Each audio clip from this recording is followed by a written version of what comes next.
Plus 2as। Actually ये third equation है, ठीक है। और दूसरी इक्वेशन है s is equal to ut plus half a t square. और फर्स्ट इक्वेशन जिसको हम लास्ट में लिख रहे हैं वो है b is equal to u plus a t. वो एकदम बात को लेकर चलिए तभी आवाज अब ठीक है। इसको हम लोग बच्चों इक्वेशन ऑफ मोशन जो हम लोग ले रहे हैं वो अगर हम लोग को यूनिफॉर्मली एक्सेलरेटेड मोशन लेना है, इन दैट केस हम इसको इस तरह से भी लिख सकते हैं v डॉट b और इसको लिख सकते हैं u डॉट u, ओके, और a डॉट s, क्योंकि वेक्टर क्वांटिटीज हैं तो डॉट प्रोडक्ट्स यूज होंगे। यहां पर आपको पता है कि v क्या है, v क्या है, final velocity at time t, whereas u is initial velocity and s क्या है बच्चों, नो नॉट डिस्टेंस, वेक्टर लगा हुआ है, very good, displacement at time, बोलिए displacement at time t, right, okay. कल हम लोगों को, आपको याद हो, हम लोगों ने डिस्कस किया था पोजीशन वेक्टर के बारे में। तो पोजीशन वेक्टर के बारे में जब हम लोग डिस्कस कर रहे थे तो हम लोगों ने एक्स और वाई एक्सिस और ये जेड एक्सिस इस तरीके से ली हुई थी। तो अगर हम ये कहते हैं कि जो ऑब्जेक्ट है उसकी लोकेशन 2 पॉइंट से डिस्कस करेंगे, ए पॉइंट और बी पॉइंट, है ना। तो अगर हम कहते हैं पहले जो पहली लोकेशन है उसका पोजीशन वेक्टर कैसा है, ये है, ठीक है, इसको हम लोग आर नॉट वेक्टर से डिनोट करते हैं। और दूसरा जो पॉइंट लोकेशन है उसके पोजीशन वेक्टर को आर से डिनोट करते हैं, ठीक है। तो इसका क्या मतलब हुआ, इसका मतलब हुआ कि अगर ऑब्जेक्ट ए से बी तक जा रहा है तो उसका डिस्प्लेसमेंट आपका कितना हो जाएगा, s, right. In that case आपको याद हो मैंने वेक्टर में बताया था आपको, this vector plus this vector must be equal to this vector. That means you can say r vector must be equal to r naught vector plus s vector, okay? किसी को कोई कंफ्यूजन? ये तो simple सा चीज है। उसके बाद हम लोग ये वाली इक्वेशन पे जा रहे हैं, s is equal to ut plus half at square। इसमें क्या चेंज आएगा, तो s की जगह हम लोग क्या लिख सकते हैं, हम लोग लिख सकते हैं r vector will be equal to r not vector. अब s की वैल्यू रख देंगे, s की वैल्यू क्या थी, ut plus half at square, okay.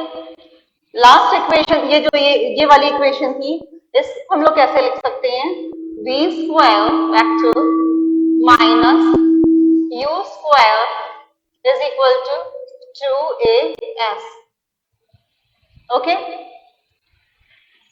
इसी इक्वेशन को मैंने इस तरीके से लिख दिया है। कोई कंफ्यूजन हो तो अभी पूछ लीजिए, ओके। तो ये जो 3 इक्वेशंस आपको मिली हैं, ये आपको मिली हैं यूनिफॉर्मली एक्सेलरेटेड मोशन के लिए। इन 3 इक्वेशन से हम लोग सारे न्यूमेरिकल सॉल्व कर सकते हैं, मगर हमको इस चैप्टर में 1D मोशन डिस्कस करना है। तो इन 1D मोशन ये इक्वेशंस को किस रूप में हम लोग पढ़ सकते हैं। 1D मोशन में बच्चों यही इक्वेशंस क्या बन जाएंगी, ये जो 3 इक्वेशंस आपके सामने थी इनको हम लोग नॉर्मली लिख लेंगे, v is equal to u plus a t, पहली इक्वेशन।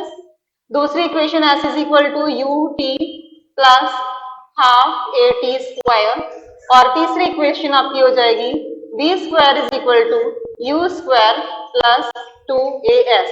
वेरी नोन इक्वेशन, आप लोगों को आती होंगी ये, ठीक है।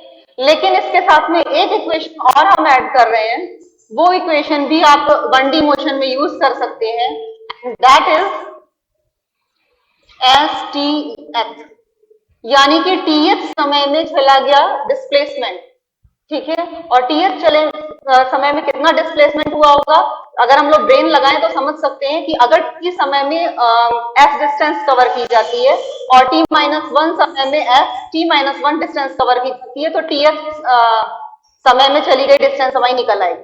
मतलब t टाइम में कितना डिस्टेंस हमने कवर की, मान लेते हैं this is equal to st। Okay, और t-1 समय में उसने डिस्टेंस चली st-1, तो t समय में जितनी डिस्टेंस चली थी 10, मान लीजिए 10 किलोमीटर चला, t-1 में उसने 9 किलोमीटर चला, तो आप tf समय में यह निकाल सकते हैं कि दोनों को माइनस करेंगे तो आपकी ये डिस्टेंस निकल आएगी, राइट। इस तरीके से अगर हम कैलकुलेट करें तो हमारे पास STF का फॉर्मूला आ जाता है u प्लस 1/2a 2t-1। ये TF सेकंड में चली गई, दूरी या डिस्प्लेसमेंट जो भी जहां पे जो एप्लीकेबल होगा वो यहाँ पर लगाएंगे। ओके, तो वन डायमेंशनल मोशन में आपको ये 4 इक्वेशंस को यूज करना है न्यूमेरिकल्स करते समय। ओके, अब हम लोग जो है इसके लिए कुछ स्पेशल केसेस, कुछ नोट्स आपको दे रहे हैं हम आपको, ठीक है। नोट करने वाली इसमें बातें जो हैं वो पहली नोट करने वाली बात आपकी है, अगर हम ये जो मोशन जो देख रहे हैं एक्सेलरेशन ना मिल करके हमको इसमें डिसेलरेशन यानी कि रिटार्डेशन मिले, कल मैंने डिस्कस किया था, ये त्वरण वाले केस हैं। और अब हम जो डिस्कस करने जा रहे हैं वो मंदन यानी कि डिसेलरेशन यानी कि रिटार्डेशन वाले केसेस हैं। और इन दैट केस ये इक्वेशंस बन जाएंगी v is equal to u minus at। दूसरी इक्वेशन क्या बन जाएगी बताओ,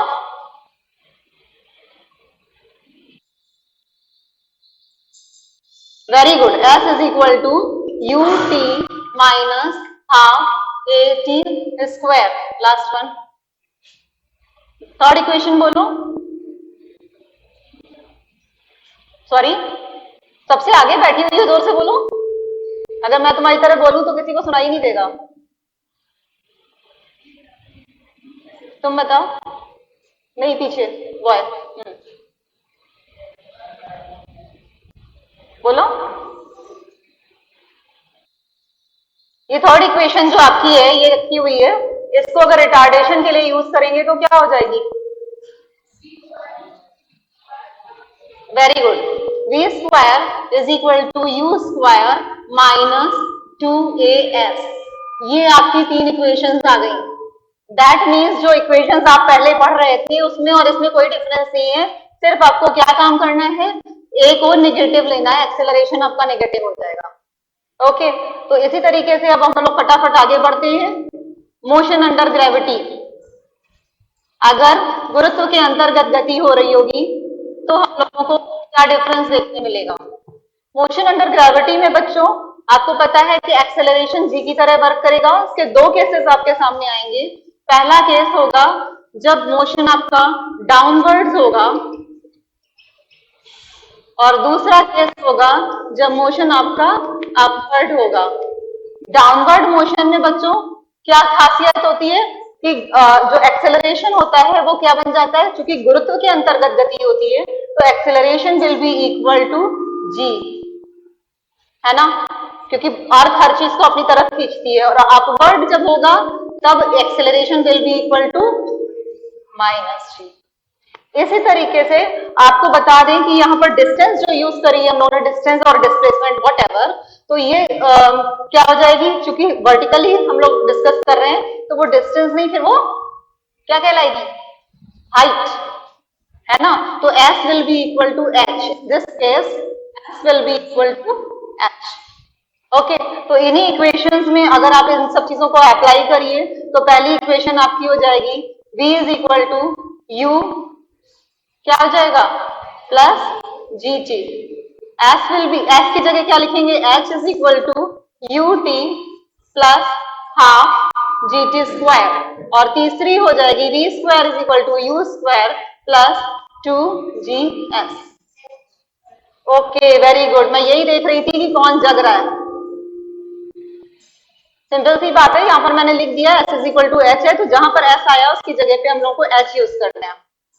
और इसी तरीके से इसमें भी आ जाइए, अपवर्ड मोशन जब हम लोग देखेंगे तो अपवर्ड मोशन में आपको क्या दिखाई देगा, v is equal to u minus g t, s is equal to u t minus, s की जगह क्या लिखना था, h is equal to u t minus half g t square, and v square is equal to u square minus two g h. Okay, ये equations इस तरीके से आपके सामने आएंगी। अगर इक्वेशंस आपको धड़ाधड़ याद है तो आप फटाफट ना सवाल करते चले जाएंगे। इसमें एक केस और डिस्कस करने जा रही हूं मैं, वो है आपका फ्री फॉल, मुक्त पतन। फ्री फॉल का मतलब हो गया मुक्त पतन।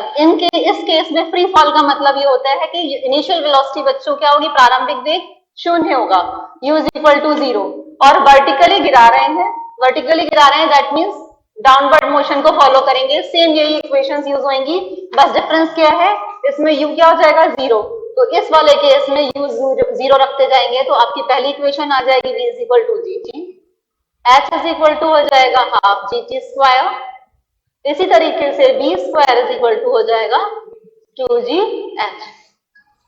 अच्छा, आप लोगों ने ये चीज सोची कि यहां पर हम लोग जो है एक्सेलरेशन a ले रहे थे, यहां पर g लेने लगे थे, ऐसा क्यों, एक्सेलरेशन a और g क्यों? यहां पर भी, यहां आपको जैसा मैंने बताया कि वर्टिकली कोई चीज मूव कर रही है तो वो गुरुत्व के अंतर्गत मूव करेगी, इन दैट वे एक्सेलरेशन क्या हो जाएगा, g हो जाएगा। तो फिर यहां पर g क्यों नहीं लिख लेते, a क्यों लिखते हैं? क्योंकि इसमें हॉरिजॉन्टली मूव कर रहा है, हॉरिजॉन्टल में एक्सेलरेशन देखते हैं हम लोग a, नॉर्मल एक्सेलरेशन, नॉर्मल चीज यूज करते हैं, त्वरण, ठीक है। लेकिन यहाँ पर हम लोग क्या करते हैं, स्पेशल त्वरण है, गुरुत्वीय त्वरण जैसे कहते हैं, इसलिए इसको g कह देते हैं। ओके, तो हम लोगों ने जो डिस्कस किया यूनिफॉर्मली एक्सेलरेटेड मोशन वाला आर्टिकल, जिसमें कि a कांस्टेंट था हमारा पूरे आर्टिकल में, ठीक है। इसके सवाल हम लोग करने जा रहे हैं। तो पहला न्यूमेरिकल आप लिख लीजिए,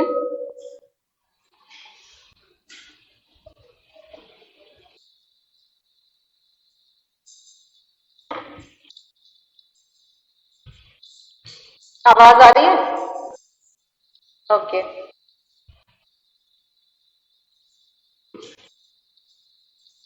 आज बहुत सारे सवाल करने हैं हम लोगों को।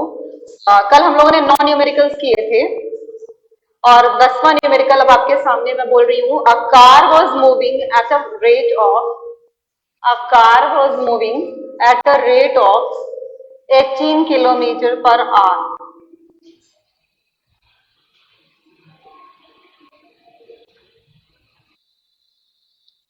ओके, जो क्वेश्चन मैं जितना बोलती जा रही हूँ उसमें क्या क्या चीज दी हुई है वो मैं यहाँ पे लिखती भी जाऊंगी। आगे वो कह रहा है when the brakes were applied it comes to rest। when the brakes were applied मतलब जब ब्रेक लगाया जाता है तो ये रेस्ट पे आ जाती है, यानी कि कार रुक जाती है। कार रुक जाती है इसका मतलब फाइनल वेलोसिटी 0 हो जाती है। इस चीज को ध्यान रखिए, क्या क्या चीजें वो दे रहा है।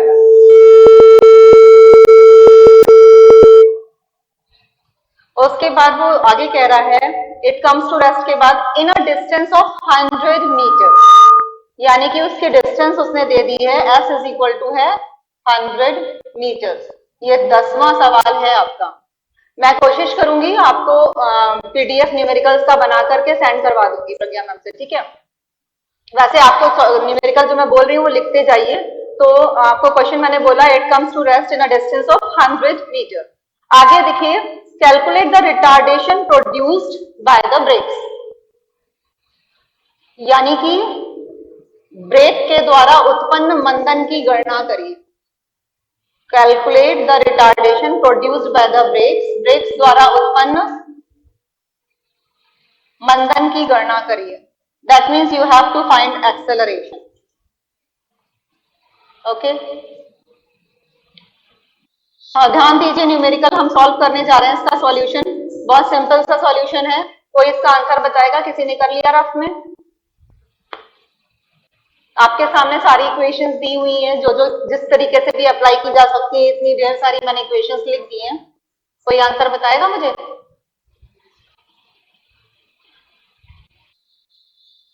कौन बोला? Very good, 1.5। कौन सी इक्वेशन वो लगाई है तुमने? थर्ड वाली देखो, यहाँ पर v is equal to v लिया है, u लिया है, s लिया है, a लिया है, दैट मीन्स थर्ड इक्वेशन इसमें लगेगी और थर्ड इक्वेशन आपकी होती है v square is equal to u square minus 2as। Why minus? क्योंकि रिटार्डेशन हो रहा है, इनिशियली वेलोसिटी ज्यादा थी, धीमे धीमे वो स्टॉप हो रही है, वेलोसिटी सॉरी कार स्टॉप हो रही है, दैट मीन्स वेलोसिटी कम हो रही है, यानी कि रिटार्डेशन हो रहा है।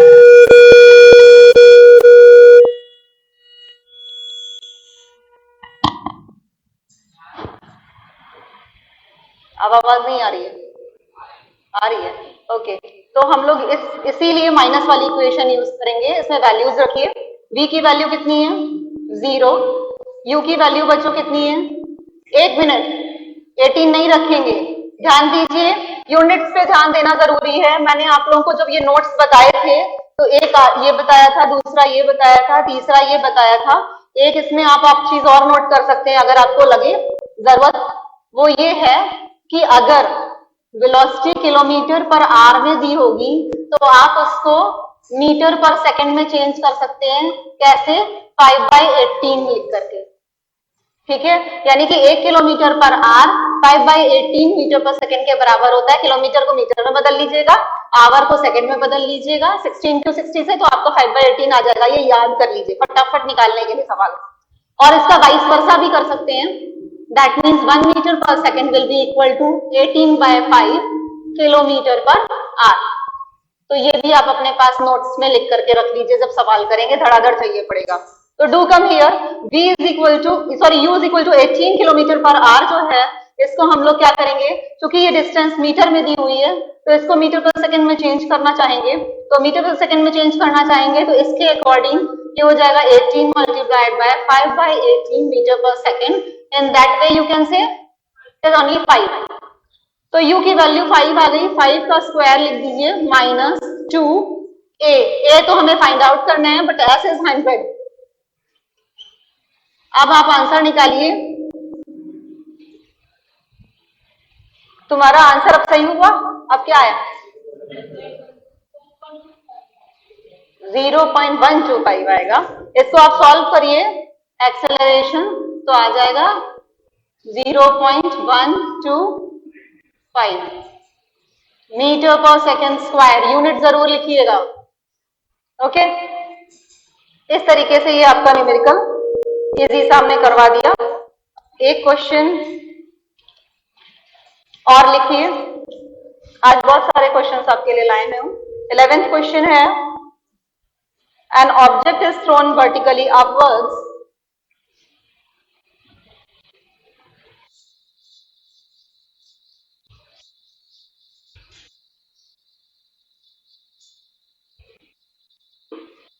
ये रब कर दूं,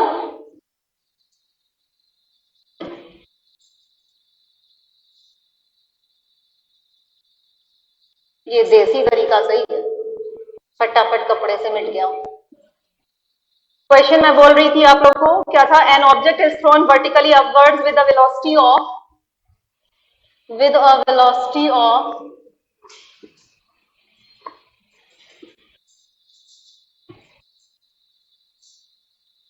60 मीटर पर second, with a velocity of 60 metre पर सेकेंड।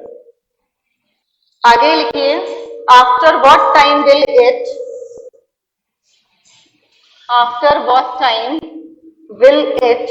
Strike the ground.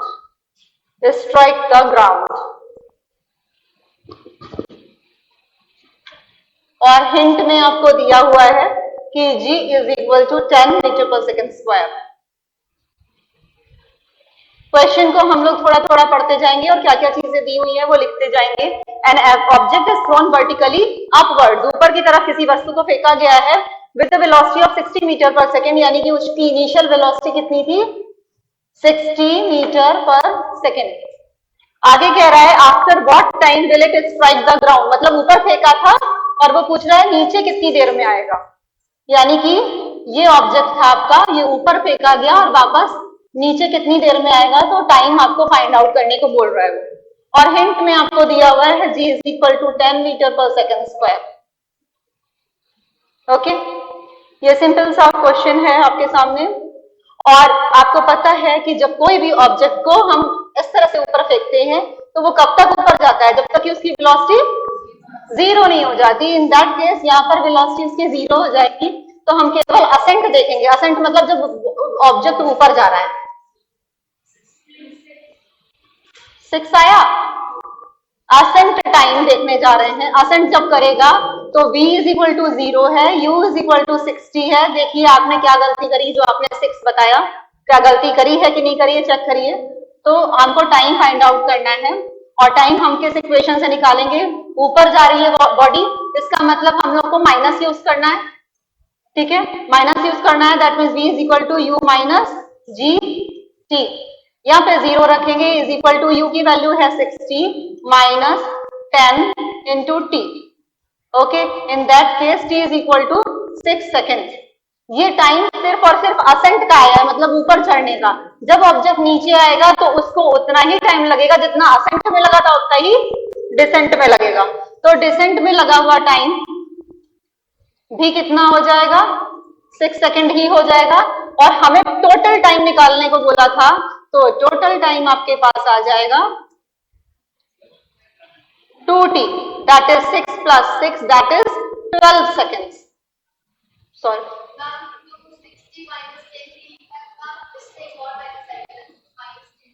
नहीं, देखिए कितना जबरदस्त क्वेश्चन इसने किया है। इस तरह की गलतियां नीट वाले बच्चे कर देते हैं। बहुत ध्यान से सुनिएगा, बहुत अच्छा क्वेश्चन किया है इसने। यहाँ पर v is equal to u minus g t, ये मैंने आपको जब लिखवाया था, देखिए अभी ब्लैक बोर्ड पे लिखा है, शुक्र है मिटा नहीं है। ये देखिए, ये पहले से हम लोगों ने कंसीडर कर लिया है कि ये मंदन का केस है। जब आपने पहले ही मान लिया है कि ऊपर जाने पर वेलोसिटी माइनस हो रही है, तो आपने पहले से ही इक्वेशन में माइनस यूज कर लिया है ना। तो फिर अब दोबारा एक्सेलरेशन को माइनस अगर रख देंगे तो न्यूमेरिकल गलत हो जाएगा। इस चीज का ध्यान रखिएगा कि दोबारा माइनस आपको नहीं रखना है। या तो आप, अगर इतना कॉन्सेप्ट आपका अच्छा है, तो आप फिर ये सब इक्वेशंस मत पढ़िए और सीधे उसी समय आप क्या करिएगा कि एक्सेलरेशन को माइनस मान लीजिएगा। ठीक है, एक ही काम तो करेंगे, दो बार थोड़े नेगेटिव कर देंगे तो गलत हो जाएगा। ओके, तो आपका आंसर आ गया 12 सेकेंड्स। अब हम लोग 11 क्वेश्चंस कर चुके हैं, 12th न्यूमेरिकल पे आ रहे हैं। 12th न्यूमेरिकल नोट करिए। स्टार्टिंग फ्रॉम रेस्ट, विरामावस्था से प्रारंभ होकर अ train accelerate for 30 seconds. Starting from rest, a train accelerate for 30 seconds. ये ट्रेन है आपकी, u इज इक्वल टू 0 है, ए पॉइंट पे u इज इक्वल टू 0 है, और थोड़ी देर बाद वो कह रहा है a train accelerate for 30 second. इसका acceleration t1 is equal to 30 seconds के लिए एक्सिलरेट किया जाता है इसको, and reaches the velocity of 60 metre पर second, and reaches a velocity of 60 metre पर सेकेंड। यानी कि ट्रेन जो पहुंचती है तो उस समय उसकी वेलोसिटी है 60 मीटर पर सेकेंड। यानी हम यहां पर लिख लेंगे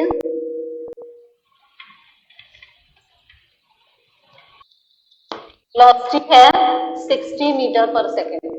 ओके, इस पॉइंट को हम बी पॉइंट मान लेते हैं।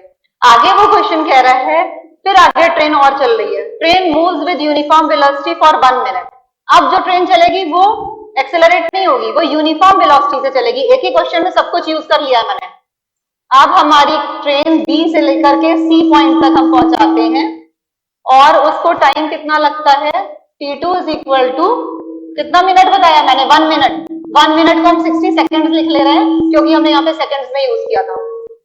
ओके, यूनिफॉर्म वेलोसिटी से चल रही है, इसका मतलब यहां पर भी वेलोसिटी इसकी कितनी होगी बच्चों? 60 ही होगी, राइट। आगे चलते हैं, फिर लिखिए आफ्टर दैट रिटार्ड्स यूनिफॉर्मली, यानी कि ट्रेन धीमे धीमे रिटार्ड हो रही है, यानी कि वो त्वरण उसका कम हो रहा है। ठीक है, तो ट्रेन धीमे धीमे चलना शुरू होती है, अपनी वेलोसिटी कम करना शुरू करती है, यही तो मतलब हुआ इसका। After that retards uniformly and comes to rest.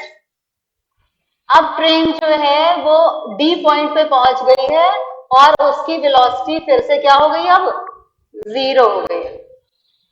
Okay, comes to rest in next 1 minute.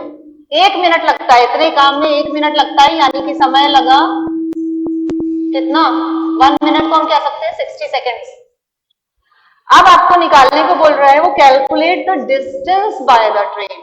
Train ने कितनी डिस्टेंस कवर की, मींस वो ए से बी तक गया था, तो उसको मान लीजिए उसने दूरी तय की थी S1, यहां से यहां तक दूरी तय की S2, और यहां से यहां तक उसने दूरी तय की S3। आपसे वो कह रहा है total distance S1 plus S2 plus S3 find out करना।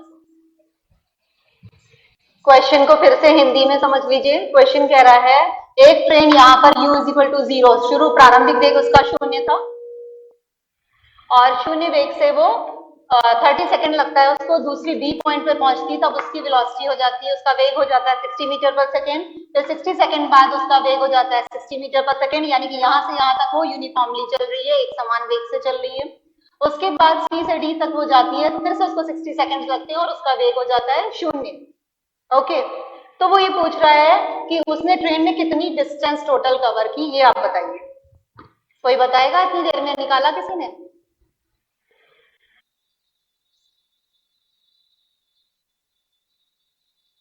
चलिए हम लोग निकालने की कोशिश करते हैं। इक्वल के नीचे S1 डिस्टेंस निकालनी, ये डिस्टेंस बच्चों कितनी हो जाएगी, जरा ब्लैक बोर्ड पे 2 मिनट के लिए देख लो। S1 डिस्टेंस कितनी हो जाएगी, यहां से यहां तक की डिस्टेंस निकालने के लिए हम लोग क्या करेंगे, वेलोसिटी इनटू टाइम। और वेलोसिटी कितनी लग रही होगी, यहां से यहां तक पहले वेलोसिटी 0 थी, बाद में 60 हो गई है, दैट मीन्स हम कह सकते हैं 0 प्लस 60 डिवाइडेड बाय 2, ये इसकी वेलोसिटी हो जाएगी, मल्टीप्लाइड बाय टाइम। टाइम कितना लगा है, 30। इसी तरीके से करना है, करने की कोशिश करिए जब तक हम 10 ला रहे हैं दूसरा।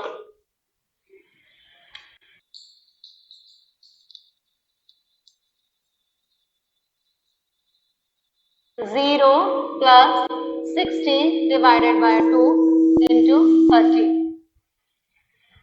ओके, अब ये S1 निकला हमारा, फिर S2 लिखेंगे, और S2 कितना हो जाएगा बच्चों, S2 निकालिए इसी तरीके से 60 प्लस 60 डिवाइडेड बाय 2, ये वेलोसिटी हो गई, और इसमें टाइम कितना लगा है 60। ओके, प्लस S3 निकालना है हमको, और S3 कितनी हो जाएगी, फिर वेलोसिटी निकालेंगे आप 60 plus 0 divided by 2 times time कितना लगा है 60। इसको कैलकुलेट करिए और डिस्टेंस निकालिए। जिसको कॉन्सेप्ट ना समझ में आया हो वो पूछ सकता है। इसको कैलकुलेट करिए, आपका 900 प्लस ये कितना आ जाएगा 3600 प्लस 1800, इसको सम करिए, आंसर आ जाएगा। ये आपका एक न्यूमेरिकल और हो गया।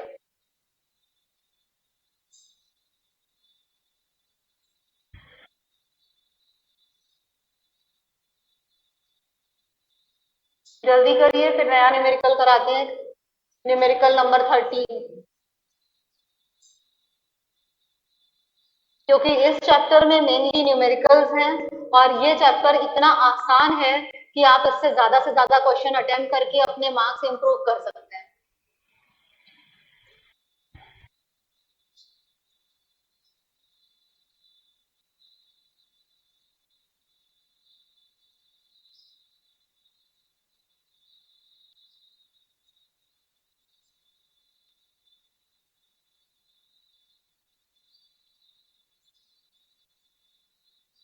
कोई कंफ्यूजन है किसी को तो पूछ सकता है। नेक्स्ट क्वेश्चन करा दिया जाए, लिखिए, a ball is dropped from a tower. ये एक टावर है, मीनार से एक बॉल को गिराया जाता है। If ball travels 45 metre, if ball travels 45 meter in last second, मतलब ये मान के चल रहे हैं कि यहां से यहां तक का अगर मान लीजिए उसको कितना टाइम लगा, t सेकंड लगा, तो लास्ट सेकंड में यानी कि टीएथ सेकंड में उसको कितनी इसने डिस्टेंस कवर की है 45 आप लिख सकते हैं STS is equal to 45 metres, right. आगे क्वेश्चन कह रहा है a ball travels 45 metre in last second, find height of tower. इस टावर की यानी कि मीनार की हाइट आपको h निकालनी। ओके, इस क्वेश्चन को करने के लिए कोई बताएगा कैसे करेंगे? आपको हिंट देखिए यहां से दिख रही है, TH टाइम में चली गई दूरी या डिस्प्लेसमेंट निकालने के लिए मैंने अभी अभी एक फॉर्मूला बताया था। बिल्कुल ठीक लड़के ने कहा, क्या बताया? S is equal to U plus half A 2T, अगर ये TH है तो 2T माइनस 1, ये फॉर्मूला मैंने बताया था। और आपको क्वेश्चन में दिया हुआ है कि इनिशियली जब वो ऊपर से ड्रॉप करती है बॉडी तो उसकी इनिशियल वेलोसिटी 0 है, that means it will be equal to 0। और यहाँ पर ये वैल्यू आपको देखिए 45 दी हुई है, is equal to 1/2। Gravitation acceleration लगेगा क्योंकि ऊपर से नीचे गिर रही है, तो acceleration will be 10 multiplied by 2T minus 1। इसको सॉल्व करिए और मुझे बताइए कि T की वैल्यू कितनी आई, कौन बताएगा?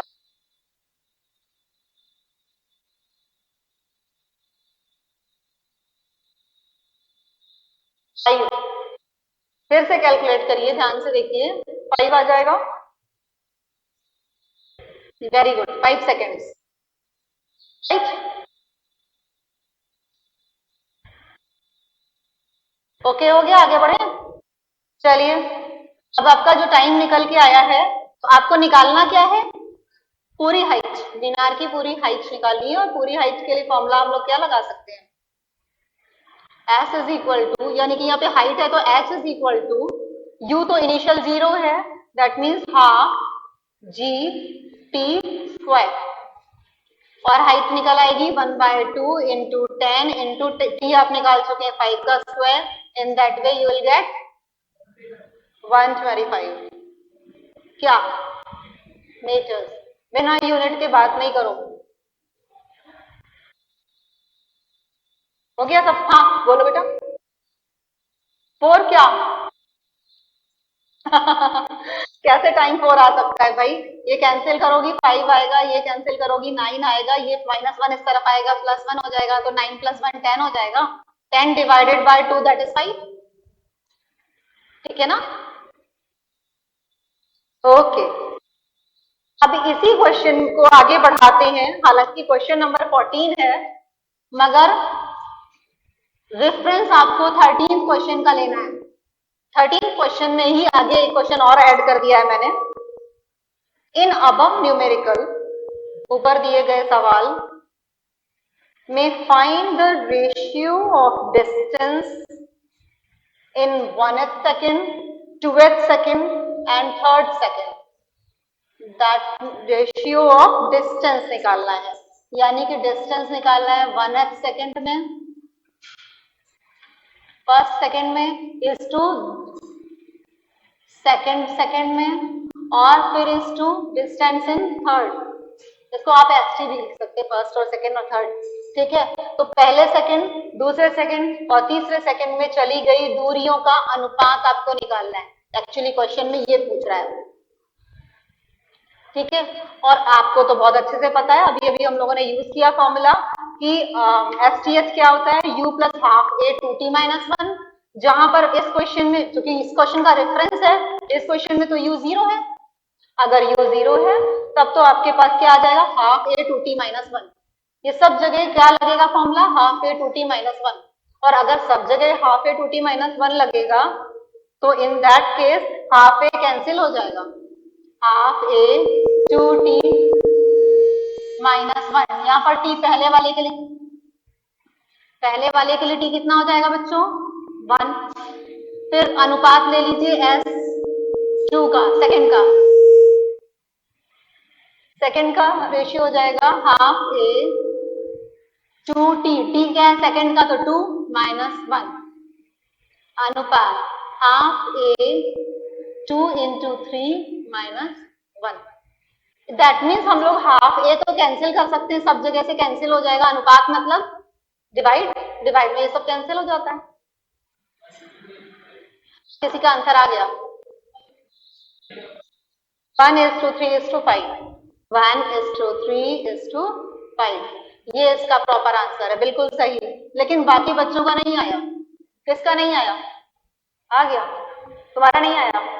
इसका नहीं आया तो देखो फिर से, ये चीज समझ में आ गई कैसे आई? तो ये तो हमने फॉर्मूला ये वाला लगा लिया था, और उसके बाद हमने हाफ ए हाफ ए हाफ ए सब जगह से कैंसिल कर दिया।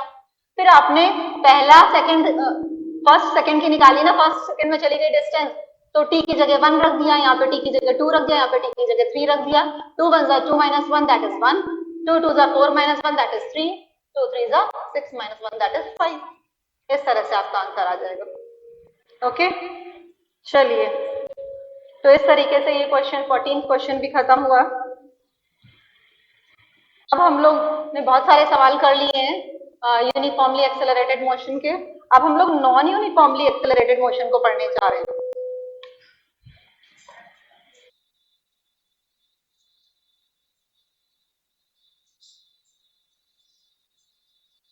हमको समय मिला है सिर्फ 2 दिन का, और ये पूरा चैप्टर में सवाल भी ढेर सारा है, कराना चाह रहे थे हम।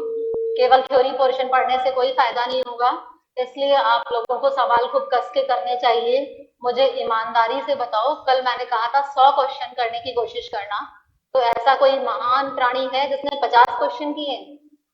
50 भी कर लिए हो? Very good. और कोई? 2 बच्चे। कुछ तो यहाँ पर ऐसे भी होंगे जो 100 भी किए होंगे लेकिन बताएंगे नहीं। ऐसे भी होते हैं ना बच्चे, जो कि ये सोचते हैं कि बाकी लोग कहेंगे ये तो बहुत पढ़ता है भाई। एनीवे, अगर पढ़िएगा तो आप ही को फायदा मिलेगा।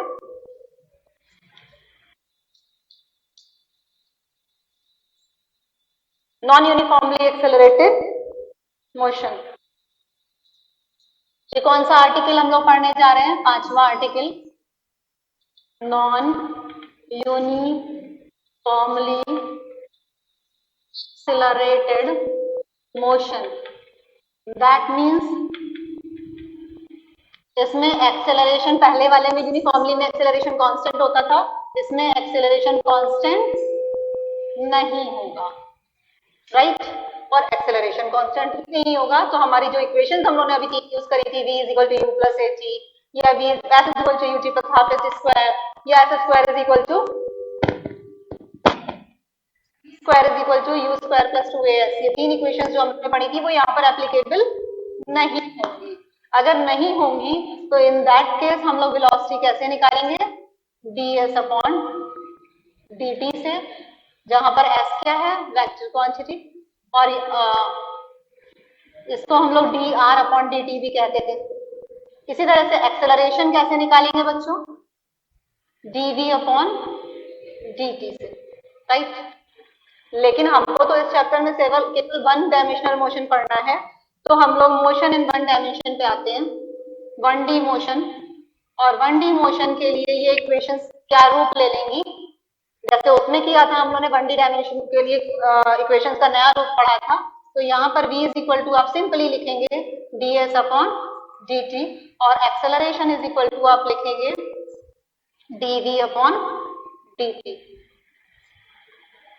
ध्यान दीजिए, इस dv/dt को हम लोग क्या लिख सकते हैं? d2s/dt², लिख सकते हैं कि नहीं? उसके अलावा एक और जादू मैं करने जा रही हूँ, इसको लिख सकते हैं dv/ds। कोई बताएगा ये कैसे आया? कौन बताएगा? हाथ खड़ा करिए, कौन बता सकता है? एक बच्चा बस।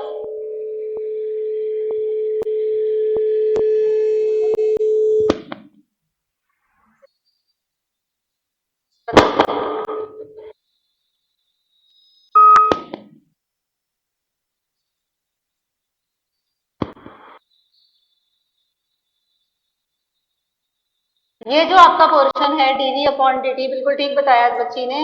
इसने बताया कि dv/dt अगर आपके पास ये था तो इसको आप किस तरह से चेंज कर लीजिए, इसको लिख सकते हैं dv/ds ds by dt। In that way ये आपका क्या है, वेलोसिटी, देखिए ये वेलोसिटी है, तो इसको आप लिख देंगे v और आपके पास बचेगा dv by ds। That's why हमने इसको डायरेक्टली ऐसे लिख दिया। है तो बहुत सिंपल था, लेकिन कभी कभी एकदम से दिमाग उधर नहीं जाता, और जब तक एकदम से दिमाग उधर नहीं जाएगा तब तक नीट के क्वेश्चन धड़ाधड़ निकलेंगे नहीं। एनीवे, तो ये वन डायमेंशनल मोशन के इतने रूप आपको देखने को मिल सकते हैं। अच्छा, आपको ये भी बता दूं कि ये जो फॉर्मूला हम लोग ले रहे हैं, ये वाला, ये कहाँ पर चाहिए पड़ेगा? ये चाहिए पड़ेगा ऐसे क्वेश्चंस में चाहिए पड़ेगा, मैं लिख दे रही हूँ आपके लिए, ये है ऐसे क्वेश्चंस के लिए चाहिए पड़ेगा जिसमें आपसे क्वेश्चन में पूछा जाएगा वेलोसिटी वर्सेस डिस्प्लेसमेंट इक्वेशन ज्ञात करिए, इज रिक्वायर्ड। जहां पर वेलोसिटी डिस्प्लेसमेंट इक्वेशंस चाहिए पड़ेंगी उसमें आप ये फॉर्मूला चाहिए पड़ेगा। और बता दूं आपको, क्वेश्चन में दिया क्या होगा, ऑब्वियस सी बात है, इसमें क्वेश्चन में क्या दिया होगा, एक्सेलरेशन वर्सेस डिस्प्लेसमेंट क्वेश्चन में दिया होगा, acceleration versus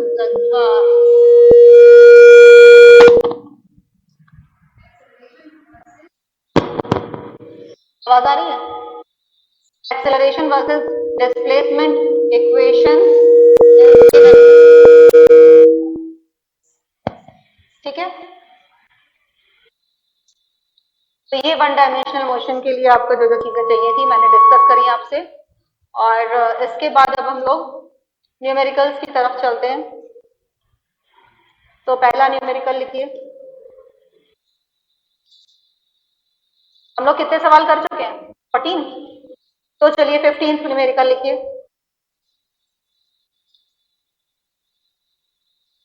The velocity of an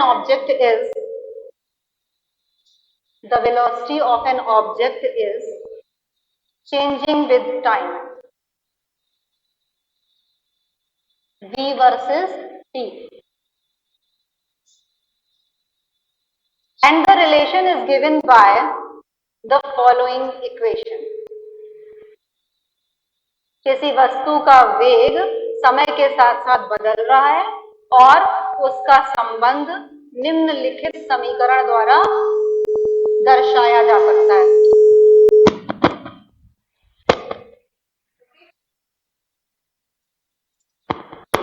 तो हमने आपको एक relation is given by the following equation बोला था, और इक्वेशन लिख लीजिए, आपको क्वेश्चन में दी हुई है v is equal to 2t plus 3t square, ये एक रिलेशन दिया हुआ है। आपका आगे क्वेश्चन पूछ क्या रहा है, वो calculate the position of the object, position of the object यानी कि एस आपको निकालना है, वस्तु की स्थिति निकालनी है, फ्रॉम ओरिजिन, मूल बिंदु से निकालनी है, ठीक है। और वो कह रहा है एट दैट टाइम, टाइम की वैल्यू दे रहा है t is equal to 2 seconds, note कर लीजिए, टाइम क्या है 2 सेकेंड्स। आगे वो एक चीज और बता रहा है आपको, assume the particle to be at origin at t is equal to 0, यानी कि जब समय t इज इक्वल, मैं फिर से बोल दे रही हूँ, नोट करिए, assume the particle to be at origin, to be at origin at t is equal to 0, यानी कि t इज इक्वल टू 0 पर पार्टिकल जो है वो कहां पर है, s इज इक्वल टू आपका कितना है 0। ओके, ये क्वेश्चन करना है आपको, कोई बताएगा मुझे क्या करेंगे?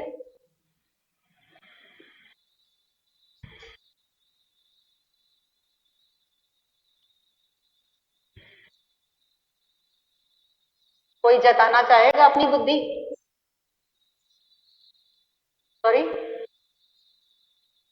डिफरेंशिएट करेंगे, इंटीग्रेट करना पड़ेगा। सुनो ध्यान से, डिफरेंशिएट कब किया जाता है, इंटीग्रेट कब किया जाता है, ये पता होना चाहिए। जब आपको वेलोसिटी से छोटी चीज निकालनी है तो आप इंटीग्रेट मतलब बड़ा करना, उसको बड़ा करेंगे, ओके। और जब आपको वेलोसिटी से एक्सेलरेशन निकालना हो, यानी कोई चीज बड़ी करनी है, तो उसको क्या करेंगे, डिफरेंशिएट यानी कि छोटा करेंगे। डिफरेंशिएशन करना मतलब छोटा करना, छोटे छोटे टुकड़ों में बांटना, इंटीग्रेट करना मतलब किसी चीज को बड़ा करना, ओके। तो आपको s निकालना है, that means v is equal to 2t plus 3t² ये दिया हुआ है, इसको आप लोग कैसे लिख सकते हैं, ds का integration is equal to 2t plus 3t² dt का इंटीग्रेशन। ये समझ में आया? नहीं समझ में आया हो तो हम इसको अच्छे से धीमे धीमे छोटे स्टेप्स में कर दें। समझ में आ रहा है? हमने कुछ भी नहीं किया है, सिंपल सी चीज ये बताइए कि d को हम ds अपॉन dt लिखते हैं, तो dt को उठा के उधर कर दिया और दोनों साइड इंटीग्रेशन कर दिया। और क्वेश्चन में एक चीज और वो बोल रहा है कि जब टाइम 0 था, when t was equal to 0, at that time displacement was equal to 0। और आगे वो कह रहा है कि जब टाइम 2s हो जाएगा, 2 सेकेंड्स हो जाएगा, जब टाइम 2 सेकेंड्स हो जाएगा तब आपको कह रहा है कि डिस्टेंस निकालिए, s कितनी हो जाएगी, राइट? ये करना है। तो चलिए शुरू करते हैं। इसका इंटीग्रेशन क्या आ जाएगा, 1 है ना, और 1 इसको जब आप सॉल्व करेंगे तो s माइनस 0 आ जाएगा, विल बी इक्वल टू, यहाँ पर करिए, अभी अभी आपको सर नागेश सर इसके पहले बेसिक मैथमेटिक्स समझा के गए, उसमें इंटीग्रेशन डिफरेंशिएशन पढ़ाया होगा, है ना। फिर भी अगर नहीं समझ में आ रहा है तो आप हमसे भी पूछ सकते हैं। ये चीज आ गई, उसके बाद इंटीग्रेशन करिए आप, पहले इसका इंटीग्रेशन करेंगे, ये आ जाएगा, t का इंटीग्रेशन क्या होता है, t² अपॉन 2, फिर प्लस यहाँ करिए 3, इसका इंटीग्रेशन क्या आ जाएगा, बोलिए, और t³ अपॉन 3 आएगा, होएगा कि नहीं होएगा? ठीक है, ये चीज आपकी कर ली आपने इंटीग्रेट, और लिमिट्स फ्रॉम 0 to 2। इसको सॉल्व करिए, ये आ जाएगा s इज इक्वल टू, यहाँ पर आपको लिमिट्स रखनी है, जब लिमिट रखेंगी तो पहले t की वैल्यू 2 रखते जाइएगा, तो आपके आ जाएगा,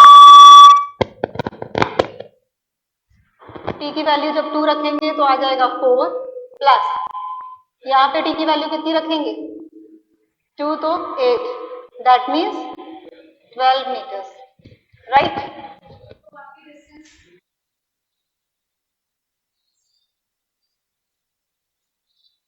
अब आवाज गायब आ रही है, और डिस्टेंस हो गई 12 metres,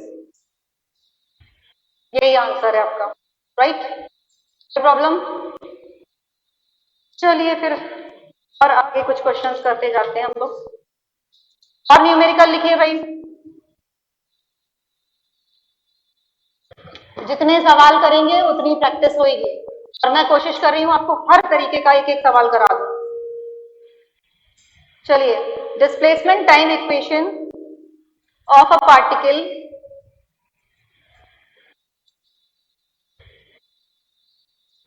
displacement time equation of a particle, विस्थापन समय समीकरण किसी वस्तु की, moving along x axis, x अक्ष की दिशा में गति करते समय,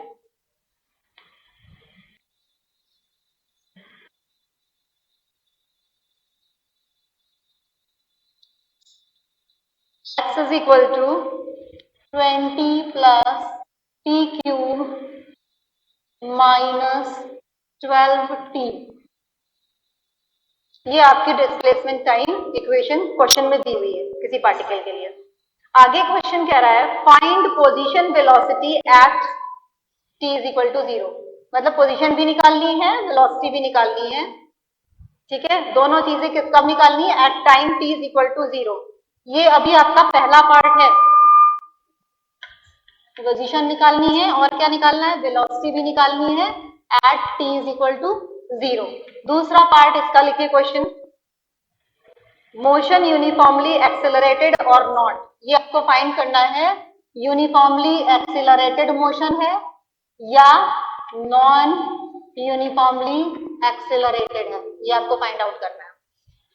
थर्ड पार्ट इसका क्वेश्चन का और है, वो है पोजीशन व्हेन, पोजीशन निकालनी, that means s is equal to question mark, when velocity is equal to 0, दैट मींस v कितना दिया हुआ है, 0, जब वेलोसिटी 0 होगी तब आपको उसकी पोजीशन याद करनी है।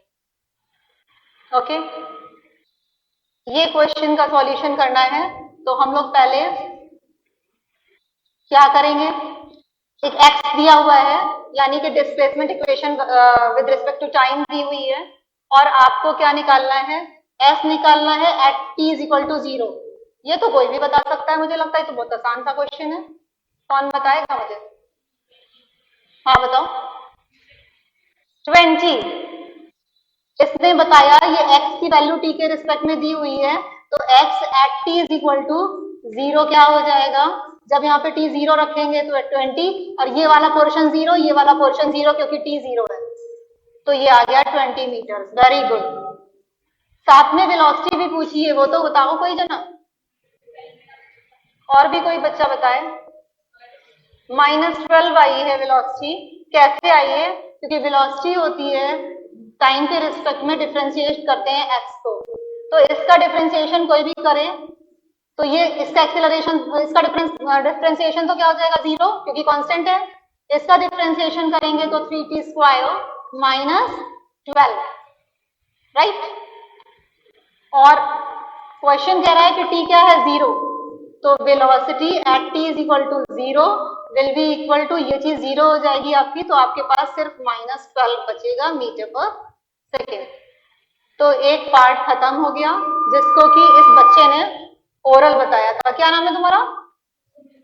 सोनिया। हाँ, ये लड़की कल भी बता रही थी कुछ क्वेश्चन। ठीक है, वेरी गुड। बी पार्ट कौन बताएगा मुझे? बी पार्ट में यूनिफॉर्मली एक्सेलरेटेड है कि नॉन यूनिफॉर्मली एक्सेलरेटेड, ये मैं जानना चाहूंगी। तुम बताओ, तुम बताओ। यूनिफॉर्मली एक्सेलरेटेड है। Very good. तुम बताओ।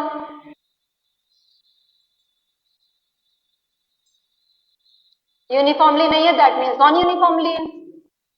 कितने लोग हाथ खड़ा करिए, नॉन यूनिफॉर्मली कह रहे हैं। ये कौन सा हाथ होता है?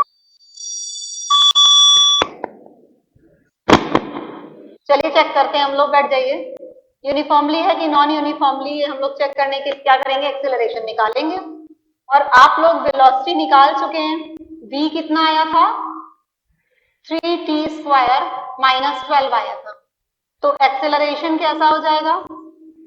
एक्सेलरेशन हो जाएगा 6t। ये तो 0 हो जाएगा क्योंकि कांस्टेंट पोर्शन का डिफरेंशिएशन 0 हो जाता है। That means acceleration is depending on time. Time के साथ साथ एक्सेलरेशन वेरी कर रहा है, यानी कि त्वरण का मान बदल रहा है, और त्वरण का मान बदल रहा है यानी कि यूनिफॉर्म नहीं है, यानी कि नॉन यूनिफॉर्म है। This shows that the motion is non-uniformly accelerated.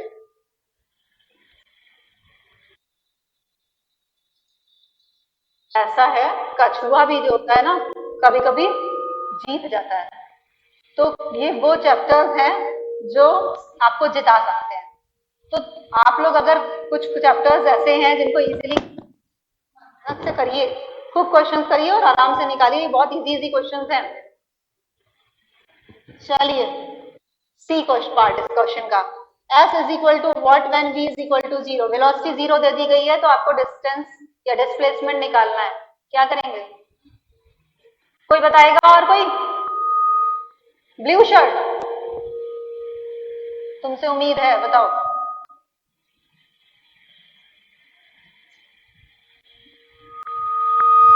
थोड़ा सा समय दे रहे हैं, सोचो। कितने लोग सोच पाए? हाथ खड़ा करो, बताओ।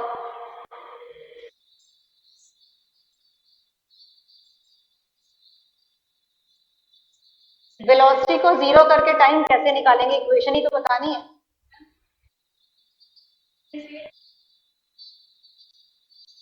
हाँ, v की वैल्यू हम लोग यहाँ पर निकाल चुके हैं। इसी को ये कह रही है कि when v is equal to 3t square -12। आपसे वो कह रही है कि वेलोसिटी को 0 रख दीजिए, क्वेश्चन यही तो कह रहा है, तो इसको 0 कर दिया हमने। In that case 3t square -10 आ जाएगा 0 के बराबर। That means t will be equal to कितना आया? 2 सेकेंड आया।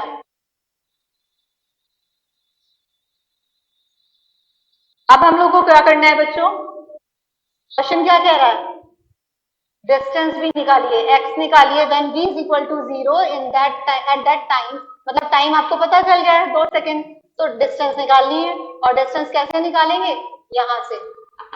फिर से वापस इक्वेशन पे पहुंच जाएंगे। x इज इक्वल टू आपकी दी हुई है 20 plus t cube minus 12t is equal to, अब आप वैल्यूज रखेंगे, t की वैल्यू यहाँ पर 2 का क्यूब माइनस 12 इंटू 2, इसको कैलकुलेट करेंगे कितना आ रहा है,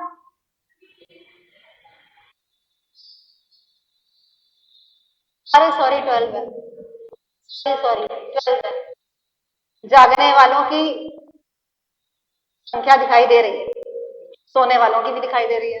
तो चलो इसको कैलकुलेट करो, जल्दी से आंसर बताओ मुझे फटाफट। 4 आ रहा है, सबका 4 आ रहा है, 4 मीटर्स, राइट।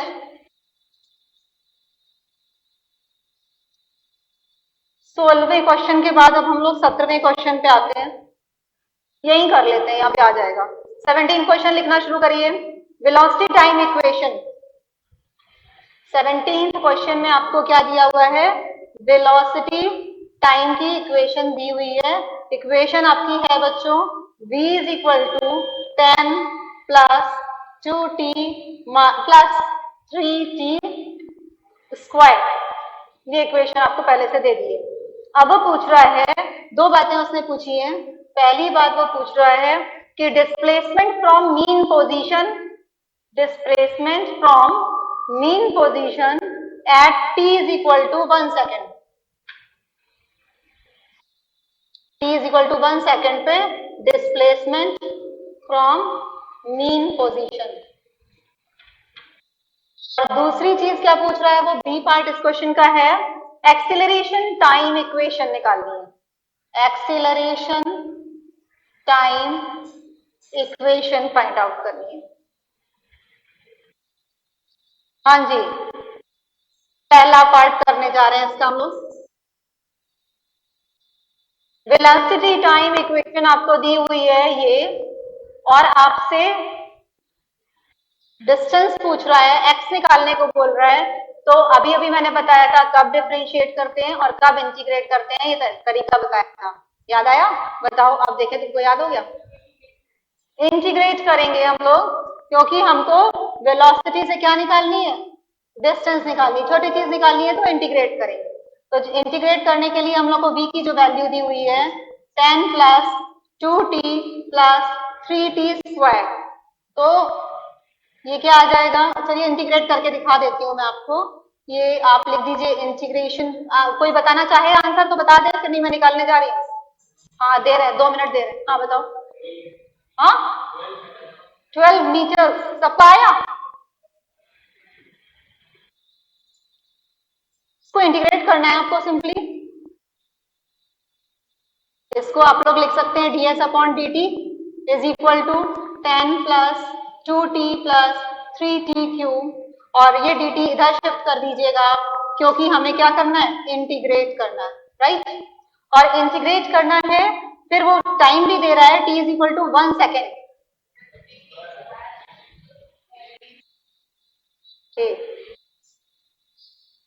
सॉरी स्क्वायर, कोई ब्लैक बोर्ड पे करेगा ये क्वेश्चन?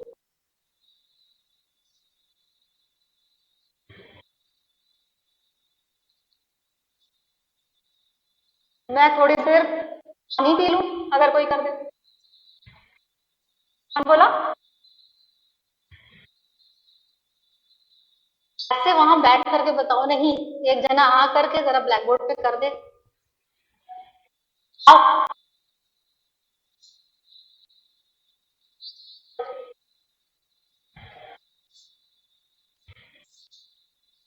चलो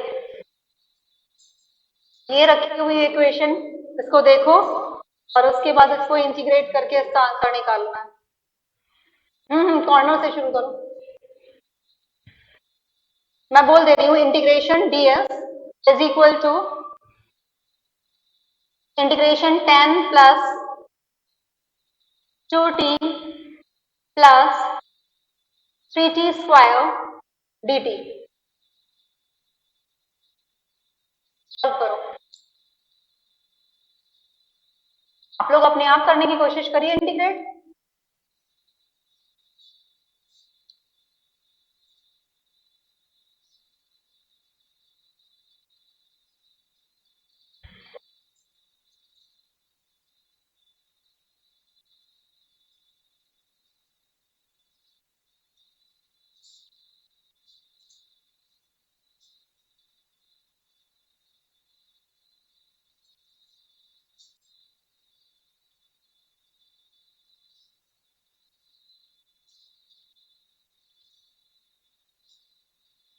क्या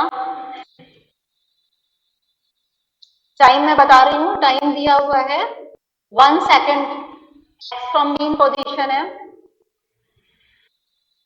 तो 1 सेकेंड पे मीन पोजीशन निकालनी है। दैट मीन्स यहाँ पर टाइम कितना लोगी 1, ठीक है। उस समय मीन पोजीशन निकालना है आपको। और स्टार्ट कहाँ से हुआ है, टाइम कितना था 0, नहीं बेटा यहाँ पर ये 0 सेकेंड से स्टार्ट हुआ है और 1 तक पहुंचा है। 0 पे डिस्टेंस कितनी दी हुई है 20, लिखो 20, वेरी गुड। और हमें निकालनी है एस, ये निकालनी है 1 सेकेंड पे डिस्टेंस निकालनी है। 0 सेकेंड पे डिस्टेंस दी हुई है 20 और 1 सेकेंड पे हमें डिस्टेंस निकालनी है। करो,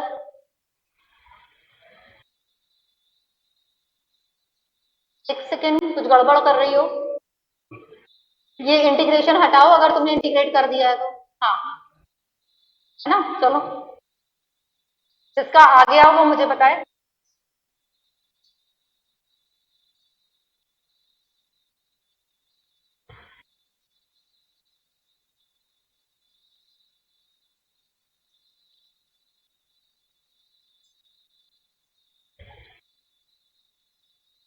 ये 9 कहां से आया,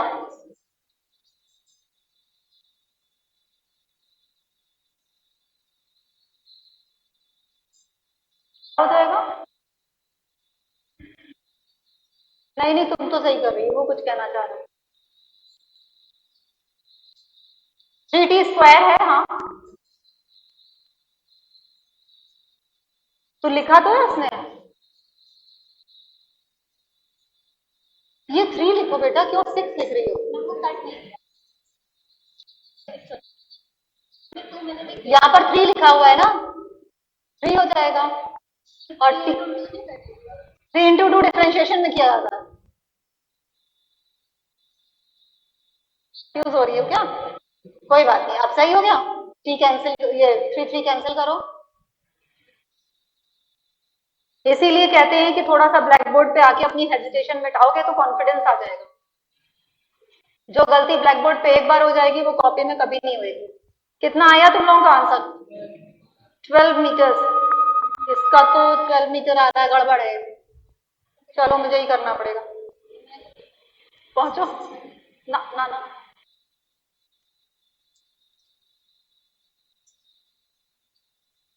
कोई गलती बताना चाहे तो बिल्कुल स्वागत है उसका।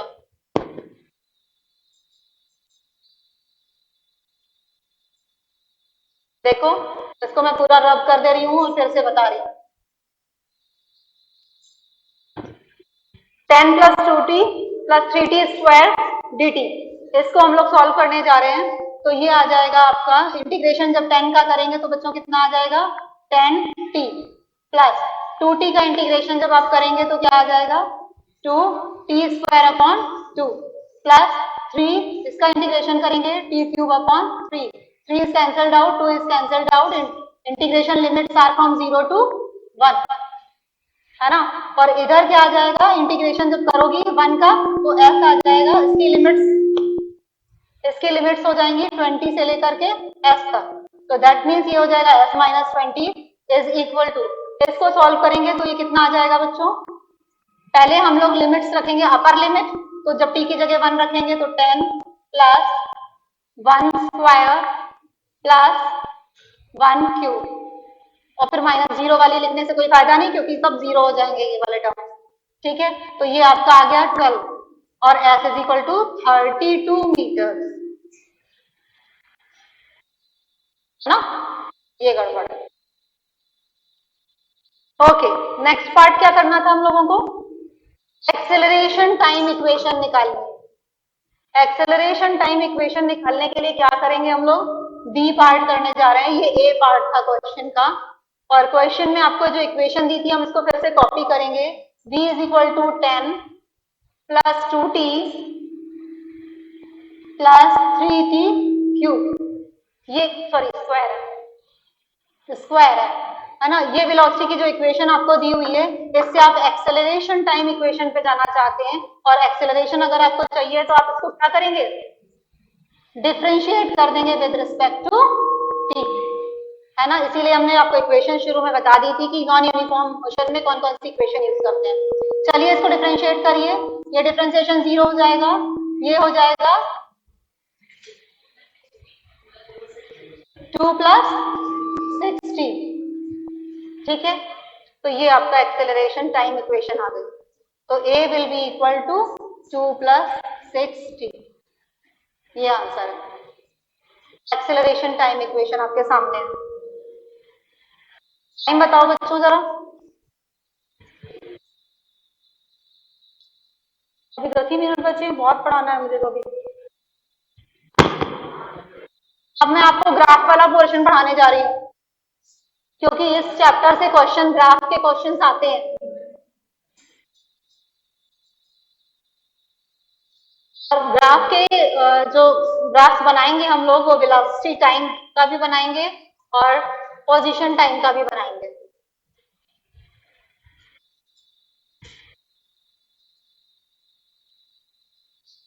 और चूंकि टाइम कम है तो सारे हम एक साथ ही बनाने जा रहे हैं, वेलोसिटी टाइम और पोजीशन टाइम सारे ग्राफ्स एक साथ बनाने जा रहे हैं।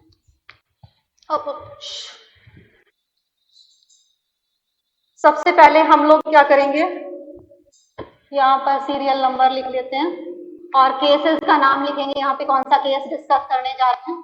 फिर उसका हम वेलोसिटी टाइम ग्राफ बनाएंगे, और जो ग्राफ बनाएंगे फिर उसको हम लोग इलस्ट्रेट कर देंगे, मतलब उसको एक्सप्लेन करेंगे।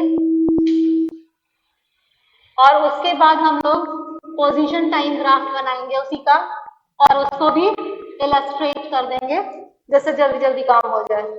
सबसे पहला केस हम लोग कौन सा लेने जा रहे हैं, ऐसा केस ले रहे हैं जिसमें ऑब्जेक्ट स्टेशनरी होता है। स्टेशनरी मतलब स्थिर होता है, अपनी जगह से हिल नहीं रहा होता है, स्टेशनरी ऑब्जेक्ट। तो वेलोसिटी टाइम ग्राफ जब हम स्टेशनरी के लिए बनाएंगे तो किस तरीके का बनेगा, इधर वेलोसिटी लेंगे, इधर टाइम लेंगे, तो अब जो ग्राफ बनेगा वो इस तरीके का बनेगा, दिखाई दे रहा है, ये स्ट्रेट लाइन ग्राफ आएगा। क्यों, इसका इलस्ट्रेशन करती हूँ मैं, आपको बताती हूँ स्टेशनरी क्यों है ये।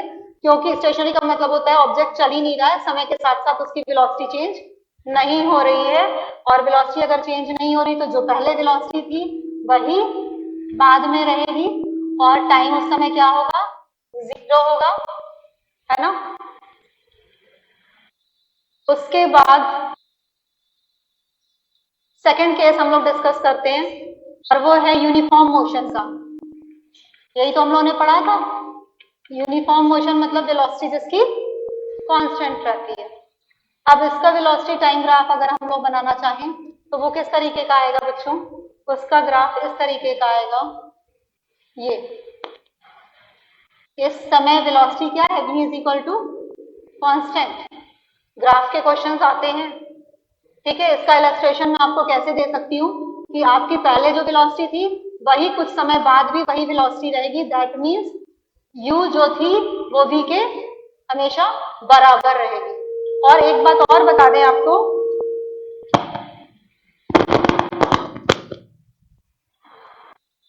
इसका स्लोप कैसा होगा, 0। अगर स्लोप 0 होगा इन दैट वे एक्सेलरेशन भी क्या कह सकती हैं आप, 0 होगा, यानी कि एक्सेलरेशन नहीं होगा। कहाँ एक्सेलरेट हो ही नहीं रही है वस्तु, एक्सेलरेट हो रही होती तो उसकी वेलोसिटी चेंज ना हो रही होती। ओके, थर्ड पॉइंट देखते हैं हम लोग। अब हम लोग को क्या पढ़ना है, नॉन यूनिफॉर्म मोशन, और नॉन यूनिफॉर्म मोशन का मतलब यूनिफॉर्मली एक्सेलरेटेड मोशन पढ़ लेते हैं हम लोग, ठीक है। तो हम लोग कहने जा रहे हैं नॉन यूनिफॉर्म की जगह सीधे सीधे कह देते हैं यूनिफॉर्मली एक्सेलरेटेड मोशन पढ़ेंगे हम लोग। और यूनिफॉर्मली एक्सेलरेटेड मोशन का हम लोग पहला केस जो लेते हैं, ऐसा केस ले लेते हैं जब u is equal to 0, distance भी 0 हो और टाइम भी 0 हो। In that case position time graph जब आप बनाएंगे तो वो किस तरीके का आएगा, इस तरीके का ग्राफ आएगा।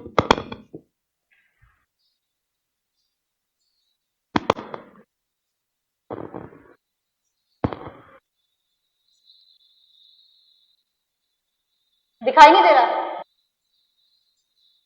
ये नहीं दिखाई दे रहा है, रेड नहीं दिखाई दे रहा है, कोई और कलर से लिखेंगे तो वो रब नहीं होता है बेटा।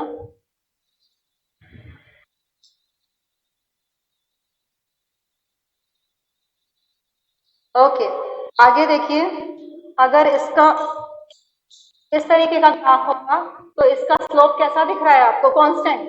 जितना स्लोप था उतना ही स्लोप आगे भी है।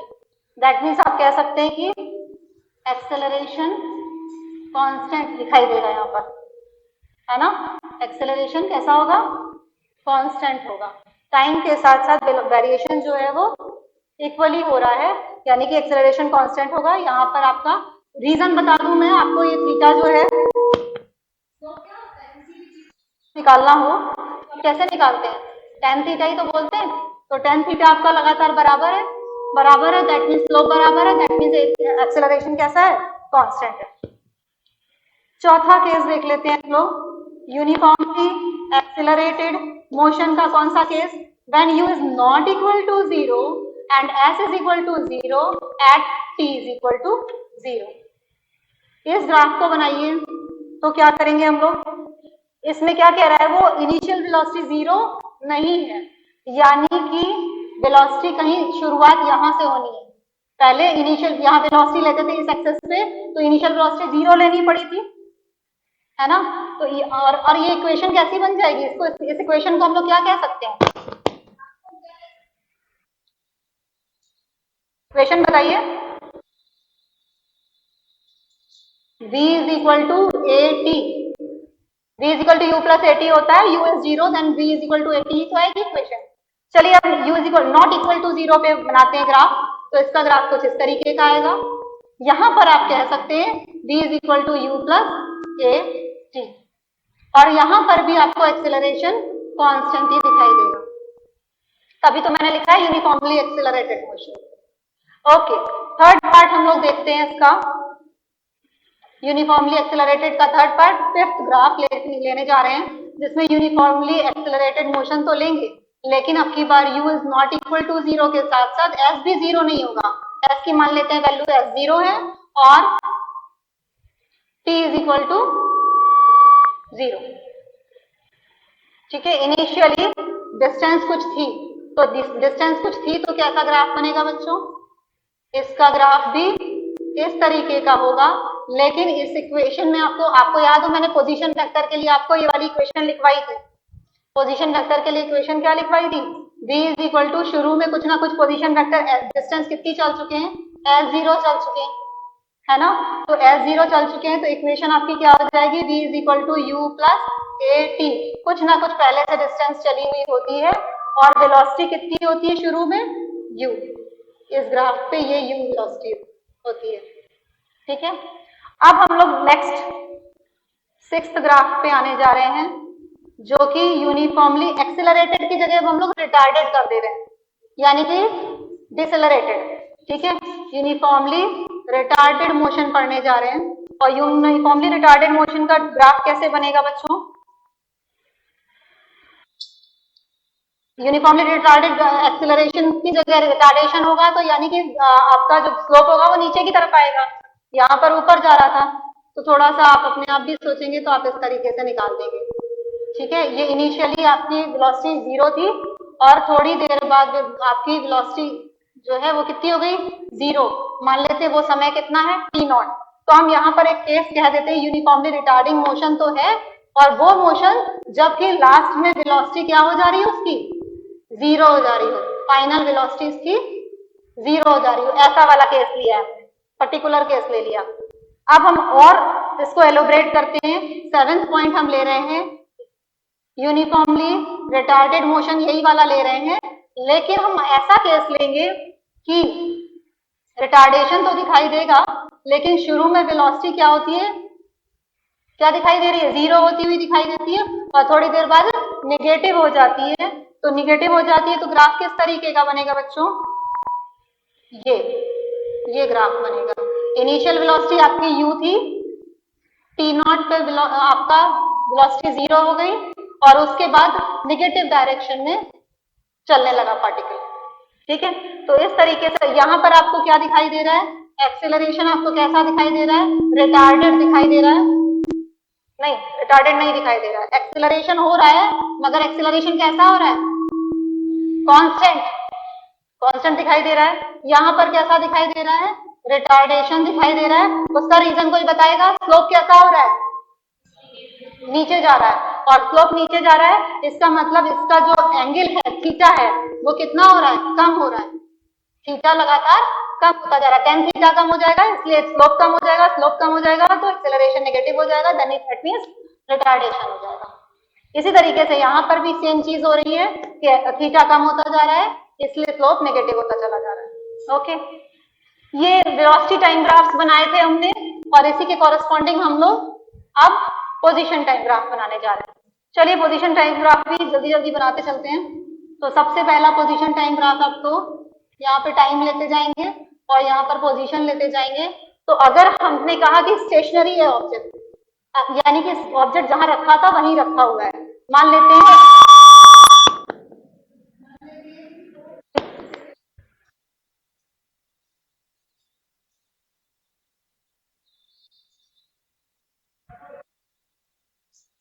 आवाज आ रही है, आने लगी, उनका नाम लेते ही आने लगी। चलो, तो ये ग्राफ जो आपको दिखाई दे रहा है वो किस तरीके का दिखाई देगा, इस तरीके का, यानी कि पहले जो लोकेशन थी पॉइंट जहां पर ऑब्जेक्ट था वो लगातार उसी जगह पर रहा आएगा। ठीक है, तो मान लेते हैं ये डिस्टेंस उसने एस डिस्टेंस चली थी तो बाद में भी एस डिस्टेंस रहेगी। तो इसका इलस्ट्रेशन आप क्या कह सकते हैं कि इसका स्लोप क्या है, 0। और अगर स्लोप 0 होगा, आपको एक मजेदार बात बताएं, ये सारे ग्राफ जो आपने बनाए हैं ये सारे ग्राफ से आप क्या कह सकते हैं कि tan थीटा क्या होंगे, इसके एक्सेलरेशन होंगे। भाई हम लोगों ने जो ग्राफ बनाया है वेलोसिटी वर्सेस टाइम बनाया है ना, तो स्लोप किसको बताएगा, tan थीटा, यानी कि स्लोप यानी कि एक्सेलरेशन। इसी तरीके से यहाँ पर हम लोग एक्सटी ग्राफ बना रहे हैं, यहाँ के tan थीटा क्या बताएंगे, स्लोप बताएंगे, और स्लोप्स क्या होंगे इसके, वेलोसिटीज बताएंगे। तो यहाँ पर जो वेलोसिटी होगी दैट मीन्स क्या होगी, 0, और दिखाई भी दे रही है कि वेलोसिटी यहाँ पर ऑब्वियसली क्या है, 0 है, बदल नहीं रही है, तभी तो आपको दिखाई नहीं दे रहा है कि डिस्टेंस वही की वही है, वेलोसिटी में कोई चेंज नहीं आया। अब आते हैं हम लोग यूनिफॉर्म मोशन पे, और यूनिफॉर्म मोशन में आप लोग जब एक्सटी ग्राफ बनाएंगे तो किस तरीके का ग्राफ आपको दिखाई देगा, यूनिफॉर्म मोशन का मतलब वेलोसिटी कांस्टेंट रहनी है, और अगर वेलोसिटी कांस्टेंट रहनी है तो ग्राफ इस तरीके का दिखाई देगा, है ना। मैं बार बार पोजीशन और टाइम यहाँ पर नहीं लिख रही हूँ, इस तरह का ग्राफ दिखाई देगा, यानी कि आपका स्लोप क्या होगा, कांस्टेंट होगा, और स्लोप कांस्टेंट होगा यानी कि वेलोसिटी कांस्टेंट होगी। वेरी गुड, वेलोसिटी कांस्टेंट होगी, समझ में आ रहा है इसका मतलब। चलिए आगे चलते हैं। थर्ड है यूनिफॉर्मली एक्सेलरेटेड मोशन, यानी कि धीमे धीमे एक्सेलरेशन यूनिफॉर्म करना है हम लोगों को। पोजीशन टाइम ग्राफ इसका जब बनाएंगे तो वो किस तरीके का ग्राफ बना सकते हैं, इस तरीके का। ठीक है, ये आपका क्या बताता है, एक्सेलरेशन को दिखा रहा है। और आपको पता है कि किसी भी चीज का अगर हम स्लोप निकालना चाहते हैं तो हम लोग क्या करेंगे, किसी पर्टिकुलर टाइम पे टेंजेंट खींचेंगे, हमने कल बताया था, है ना। और टेंजेंट खींचेंगे तो इस पॉइंट पे खींचेंगे तो टेंजेंट क्या दिखाती है, थीटा का वैल्यू कम है, थोड़ी देर बाद थीटा की वैल्यू इंक्रीज हो गई, और थोड़ी देर बाद और इंक्रीज हो जाएगा एंगल, तो tan थीटा इंक्रीज होता जा रहा है, और जैसे जैसे थीटा इंक्रीज हो रहा है दैट मीन्स वेलोसिटी भी क्या हो जाएगी, इंक्रीज हो जाएगी, है ना। ओके, नेक्स्ट हम लोग चलते हैं चौथे पे, यूनिफॉर्मली एक्सेलरेटेड मोशन में। यहाँ पर जब हम लोग ग्राफ बनाएंगे तो आपको क्या करना है, ऐसा केस लेना है जब शुरू में वेलोसिटी क्या है, 0 ना हो। 0 अगर वेलोसिटी नहीं होगी तो ये ग्राफ और तेजी से ऊपर जाएगा, है ना, और तेजी से ऊपर जाएगा, यानी कि थीटा इसका और तेजी से इंक्रीज करेगा, इसकी वेलोसिटी और तेजी से आपको बढ़ती हुई देखने को मिलेगी। नेक्स्ट पे आ जाइए, uniformly accelerated motion, then initial velocity is not 0 लेकिन s is equal to s0, मतलब शुरुआत में जब t इज इक्वल टू 0 था उस समय डिस्टेंस भी कुछ पहले से चली हुई होगी। तो अब इसका ग्राफ बनाने के लिए आपको क्या करेंगे, डिस्टेंस अगर आपको पहले से चली है तो यहाँ तक आपने यहाँ से शुरुआत करेंगे, यहाँ मान लेते हैं